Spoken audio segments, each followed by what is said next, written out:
listeners and subscribers. How's it going?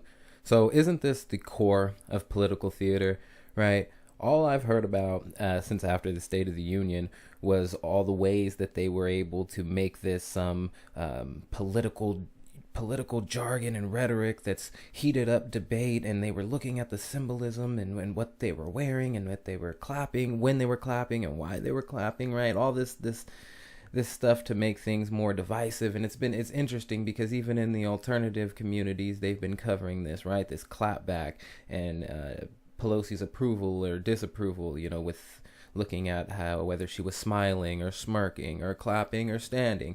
And it's very interesting because this reminds me the same thing that happened with John Boehner and Obama. Okay, it's like the same thing because Boehner was feuding with Obama.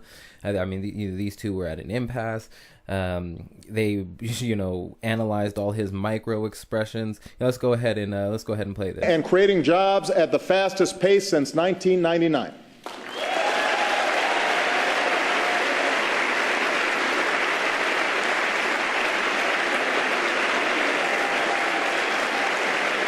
More of our kids are graduating than ever before for all the grit and hard work required to come back. For all the tasks that lie ahead, know this: the shadow of crisis has passed, and the State of the Union is strong. As the crisis worsened, Ben's business dried up, so he took what jobs he could find. Today, we have new tools to stop taxpayer-funded bailouts and a new consumer. I'm just gonna there. I'm not going to play the whole thing. That's bad for him. You saw him fixing his tie there. I think you saw the clip where Nancy Pelosi was fixing her hair. I mean, they have this thing smack down, repackaged BS. And look, if you don't believe me, right? You remember when Pelosi was going to disinvite Trump to from the State of the Union speech, and she did. Okay, that same rhetoric was being touted back then. Okay, look, Boehner asked to skip Obama's State of the Union invite. Right? Let's play this. Some Republicans have been saying, we're so mad at the president, don't invite him up to Congress. Don't invite him up to give his State of the Union address. Now, seems a little petty, right? Well, we do that in Washington every now and then. But Speaker John Boehner was asked yesterday, would you do that? Would you not invite the president to address the nation from the House chamber? And the Speaker, trying to show off his sense of humor here, says, no way, he wants the president to come. The more the president talks about his ideas, the more unpopular he becomes. Why would I want to deprive him of that opportunity? Now, it is funny. Okay, so they were highlighting some of the division there. But listen to what this reporter has to say towards the end here. Let's see if I can get it. From the White House perspective, they just think, it's been political ping pong since the election. Yeah, it has. And they're going to keep talking about things like tax reform and infrastructure spending and trade deals, areas where you might see some compromise. But tax reform, infrastructure spending. Okay, tax reform is something that's always there, right? But they've been talking about it a lot under the Trump administration. Okay, this is just from February 6th, 2 days ago. There's your, and this is just an opinion piece here. Tax reform has been touted in the media. Okay, we also have, 61 words on infrastructure. Okay, they also been talking about trade. Well, what's been going on with the trade war with China? These are the same undertones that happened in that speech was in 2015 when the media and alternative media was analyzing John Boehner's expressions and what he was doing and when he was clapping and when he wasn't clapping.